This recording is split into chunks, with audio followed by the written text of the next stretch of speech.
2008년 3월 28일 금요일입니다. 지난 꿈에 아버지와 예수님, 성령님을 보고 대화를 나눈 적이 있었고, 어제는 꿈에 낚시로 물고기를 낚았고, 오늘 아침에 자녀들이 학교 갈 무렵에 일어나서 기도하다가 다시 누웠을 때 여러 소리들이 들렸습니다. 분명 사람의 소리인데 영적으로 들리는 것임을 알 수 있었습니다. 둘째를 통해 예수님께 여쭈어보니 아버지, 예수님, 성령님과 함께 천사들의 소리도 있었고 내가 본 것은 희미했는데 그 모습도 보여주셨다고 했습니다. 땡 집사님이 밤에 불쑥 방문했습니다.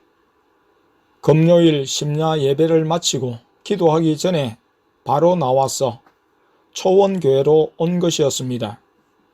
요즘은 기도할 때마다 잡생각이 나서 오늘은 초원교회에 가서 기도하여 은혜를 받아야 되겠다는 생각으로 왔습니다. 그런데 우리는 마침 기도회가 없었습니다. 집사님은 다녀간 이후로 침체 상태에 빠져 있었습니다. 새벽이나 교회에서 기도가 제대로 안 되고 자꾸 잡생각에 사로잡힌다고 했습니다. 손에 불도 느끼지 못한다고 했습니다. 이야기를 들어보니 집사님이 음식은 구별하면서도 갈 곳과 가지 말아야 할 곳을 구별하지 않고 있었습니다. 동창회 회장이라 동창회 모임에 참석하고 또 마귀가 강하게 역사하는 절 있는 곳에 가서 차를 마신 것이었습니다. 그때부터 기침도 나온다고 했습니다. 권사님의 꿈에 자신이 안 좋은 모습으로 보였다고 했습니다. 영적인 사람들과 대화를 나누고 같이 있으면 영적으로 깨어 있을 수 있지만 마귀가 역사하는 육신적인 사람과 섞여 있으면 영적인 것을 잃어버리는 것이었습니다. 내가 볼 때 집사님은 믿음의 선택을 해야 할 것 같았습니다. 주님의 뜻이 무엇인가를 이해하고 감동에 순종하는 삶이 필요했습니다.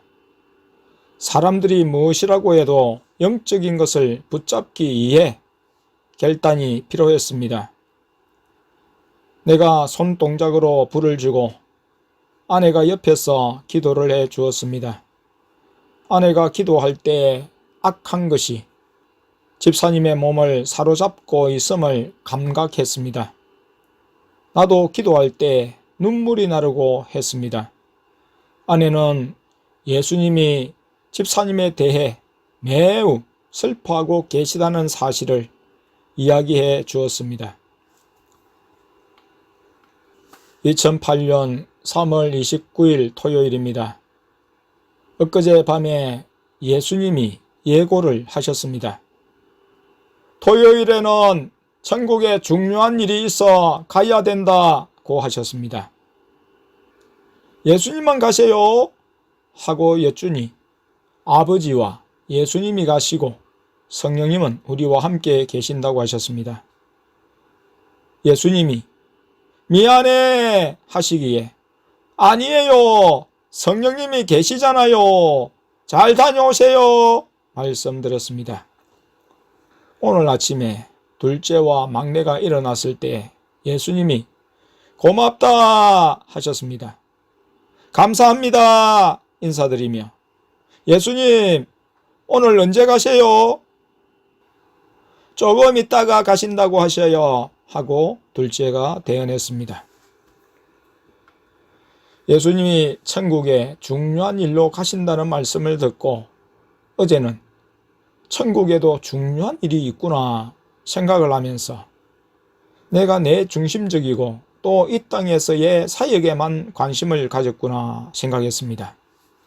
하나님의 처소가 천국이고 천국에는 천사들과 하나님의 백성이 무수하고 세상의 모든 것도 천국에서 나왔고 우리의 본향도 천국인 만큼 땅의 일만 생각하고 내 생각만 했구나는 깨달음이 왔습니다.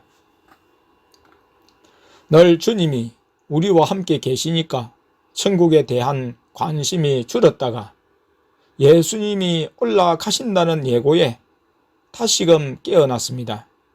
나의 중심을 하늘에 있는 본향에 두고 예수님의 주장에 순종하며 이 땅을 나그네로 살아가야 함을 다시금 깨닫게 되었습니다. 오후가 되자 성령님이 나와 아내에게 도서관에 가라고 하신다고 둘째가 친구 집에서 전화로 알려왔습니다. 도서관 2층에서 책을 보며 시간을 보내다 1층에서 신문을 보고 있을 때 둘째가 도서관으로 왔습니다. 예수님이 집으로 가자고 하셨습니다. 도서관을 나서면서 예수님이 오셨어? 하니 예수님과 하나님 아버지도 오셨어 했습니다. 2008년 3월 30일 주일입니다. 어젯밤에도 꿈을 꾸고 웃었습니다. 오늘도 꿈을 꾸고 웃었던 기억이 실제처럼 남았습니다. 좋은 꿈이었던 것은 분명했습니다. 달콤한 행복감을 맛보았습니다. 오후에 예수님께 꿈을 꾸었는데 생각은 나지 않는데 좋았던 것 같고 제가 많이 웃었어요 하고 둘째를 통해 말씀드리자 예수님이 둘째의 휴대폰 문자 메시지를 통해 그것이 무엇인지를 비밀스럽게 알려주셨습니다. 둘째가 예수님의 말씀을 받아 보낸 문자 메시지 내용은 이러했습니다. 예수님이 아빠가 꿈꾼 것은 아빠의 영안이 열려 예수님이 재미있게 말씀해 주셔서 웃은 것이라고 하셔요. 2008년 3월 31일 월요일입니다. 지난 25일 화요일에 통장에서 마저 잔액이 0원이 되었습니다. 전화료로 몇만 원 남은 돈마저 다 자동이체로 빠져나갔기 때문입니다. 수중에는 딸랑 1,000원이 있었습니다. 수요일 오후에 마침 땡순이가 수요 예배를 드리러 왔었습니다. 6시경이었을까? 그 시간에 노인복지회라는 이름으로 한 여자분이 찾아와서 도와달라고 했습니다. 지갑을 열어 보이며 마지막 남은 돈 1,000원을 내어 주었습니다. 땡순이도 보았습니다. 그러나 땡순이 보는 앞에서 돈을 다 꺼내 주었지만 땡순이는 눈치를 채지 못한 것 같았습니다. 내가 생각하기에는 땡순이 앞에서 남은 돈을 꺼내 주게 하신 것은 땡순이 지갑을 열게 하셔서 우리가 겪는 물질의 어려움에 동참할 기회를 주신 것으로 생각되었습니다. 땡순이는 피아노 아르바이트로 벌고 또 간간히 집에서 주는 용돈을 받아왔습니다. 땡순이는 용돈을 달라는 말을 하지 않았습니다. 주면 받고 주지 않으면 몇 주가 되어도 달라는 말을 하지 않았습니다. 주일마다 헌금은 하지만 절군 하나님의 가족의 구성원으로서 물질의 고통을 외면하는 만큼 달리 대우하셨습니다. 예수님은 땡순이를 우리 가족 구성원에서 제외시키려는 것이 아니라 땡순이로 하여금 가족으로서의 동참을 요구하셨습니다. 우리에 대해 물질 훈련을 시키시면서 동시에 땡순이에게도 물질 훈련을 시키시고자 하셨습니다. 우리는 주님의 인도에 순종하여 물질을 쓰고 있지만 땡순이는 아직 자기의 뜻대로 물질을 사용하고 있었습니다. 주님께 묻고 주님의 인도를 전적으로 받지 않았습니다.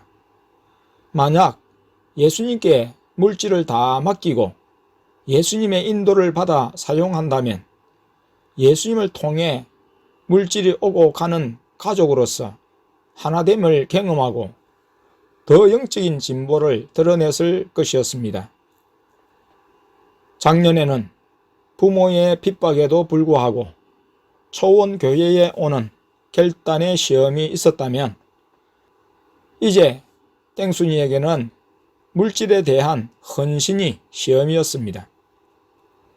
그것은 주님에 대한 물질 순종의 헌신이자 가족의 고통에 동참하는 실질적인 하나됨의 행동이었습니다. 땡순이는 가족으로 물질이 떨어지는 고통을 나누지 못한 만큼 부요의 기쁨도 같이 나누지 못했습니다. 예수님은 예수님을 의지하고 예수님께 맡기는 우리의 믿음을 보시고 더 큰 기쁨을 안겨주시고 보상해 주셨습니다. 그러나 땡순이는 물질이 떨어지는 고통은 면하며 안정적인 생활을 하지만 우리가 풍부한 기쁨과 혜택을 누릴 때 제외되었습니다. 한 번은 아내가 마트에서 땡땡에게 스파게티를 해주었으면 하는데 재료를 사면 안 될까요? 하고 예수님께 여쭈었는데 예수님이 아무 대꾸도 안 하시고 지나치셨습니다. 우리가 깨닫는 바는 자기 돈이라고 내놓을 줄 모르고 아껴 쓰려고만 하는 땡순이에 대한 주님의 반응이셨습니다. 땡순이는 물질을 아껴 쓰고 나름대로 저축해도 먹을 것을 제대로 사 먹거나 입을 것을 제대로 사 입지 못하고 있었습니다. 그러나 우리는 주님께 다 맡겨 쓰기 때문에 주님이 기뻐하시면 물질을 필요한 대로 공급해 주시고 우리에게 먹을 것과 입을 것으로 넘치게 해 주셨습니다.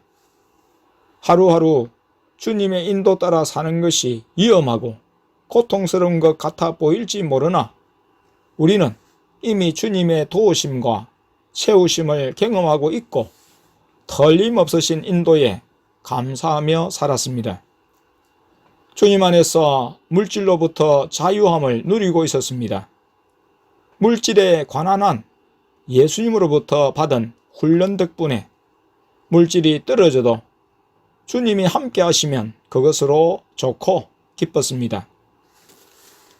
사람이 떡으로만 살 것이 아니요 하나님의 입으로 나오는 모든 말씀으로 살 것이라. 마태복음 4장 4절. 오히려 물질이 많이 생기는 것이 부담스럽게 느껴지고 더 조심스러웠습니다. 돈이 있으면 더 주님께 맡기기가 힘들고 스스로가 물질의 주인이 되려는 욕심이 생겨나기 때문입니다. 주님께 맡기지 않을 때 불확실성이 커지는 만큼 더 물질에 대한 애착심을 가집니다.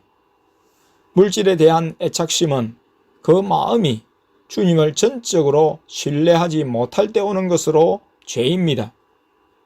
우리가 주님께 확실히 순종하는 것만큼 주님이 우리를 책임지시고 삶을 보장해 주신다는 사실을 훈련을 통해 깨닫게 되었습니다.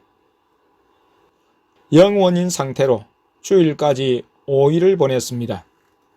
그러나 월요일에 통장을 확인해 보니 52만 원이 들어와 있었습니다.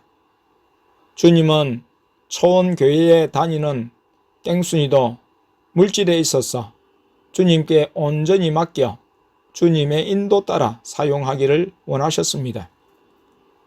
땡순이는 꿈을 꾸었는데 돈을 줍는 꿈을 꾸었습니다. 기도하여 예수님께 여쭈니 돈 욕심을 많이 가지고 있는데 버리라 고 말씀하셨습니다. 초원교회에 다니는 모든 사람은 다 우리처럼 돈을 주님이 알아서 쓰시도록 맡겨야 함을 보여주셨습니다. 형제의 고통에 참여하는 자는 형제의 부요에 같이 참여하게 해 주십니다. 예수님은 물질을 평균케 하시는 분이십니다. 가진 자는 가지지 못한 자에게, 못 가진 자는 가진 자로부터 물질을 나누어 쓰게 하십니다. 모든 물질은 예수님이 주신 만큼 예수님께 되돌려 드릴 줄 알아야 합니다. 하나님의 즐거운 가족은 물질도 온전히 주님께 드려 주님이 쓰시게 해야 합니다. 이는 교회에 드리라는 것이 아니라 주님이 지출도 관장하시게 하도록 해야 한다는 말입니다. 나는 창고나 지갑에 불과할 뿐입니다. 자기가 힘써 벌었기에 자기가 써야 한다는 사람은 주님의 인도를 온전히 따를 수가 없습니다. 또 자기의 노후를 스스로 책임지고자 하는 사람은 예수님을 온전히 따를 수 없습니다. 예수님이 친히 주장하시는 초원교회는 예수님만 바르게 따르면 예수님이 알아서 각자의 필요를 채워주십니다. 사람은 사정을 몰라도 예수님은 아시고 책임지십니다. 영안이 열려도 자율권을 행사하고자 예수님께 맡기지 못할 때 타락하게 되고 앞서 가진 영적인 능력과 축복을 빼앗기게 됩니다. 예수님은 여러 번 둘째를 통해 나에게 말씀하셨습니다. 앞으로 너희에게 돈을 많이 줄 것이다.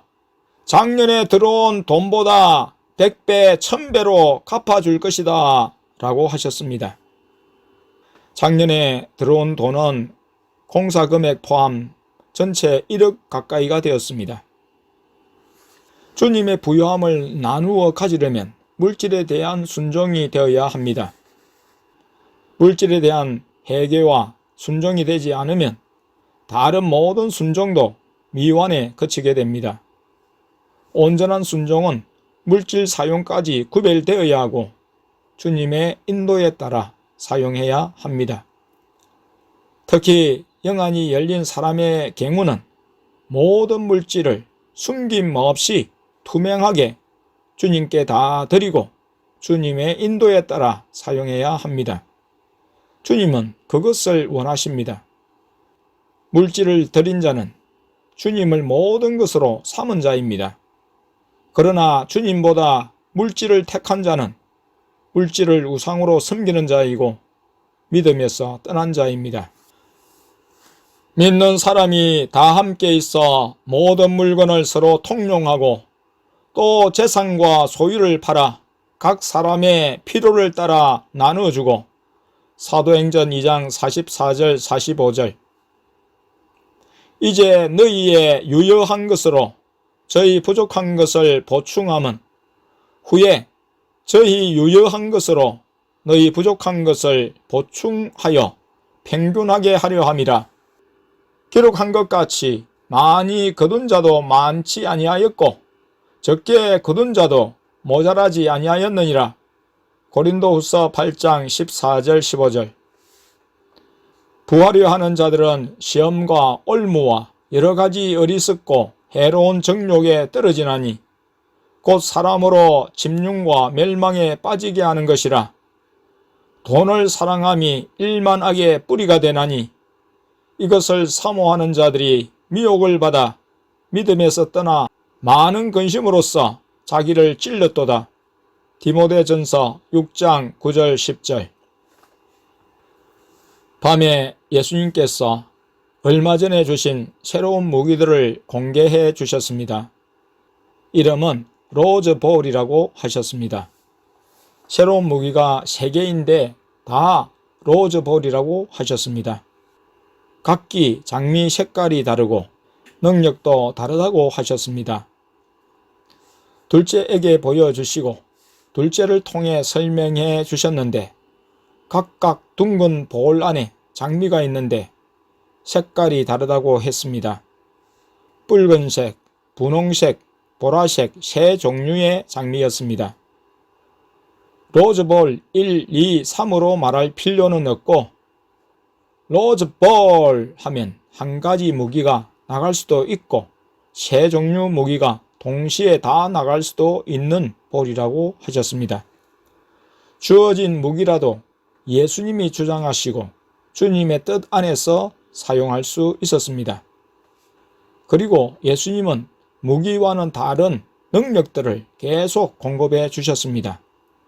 예수님의 말씀에 순종하는 순간에 머리가 무겁게 느껴지고 불이 붙는 것처럼 뜨겁게 느껴져서 예수님께 여쭈면 새로운 능력을 주고 계시다고 둘째를 통해 확인이 되었습니다.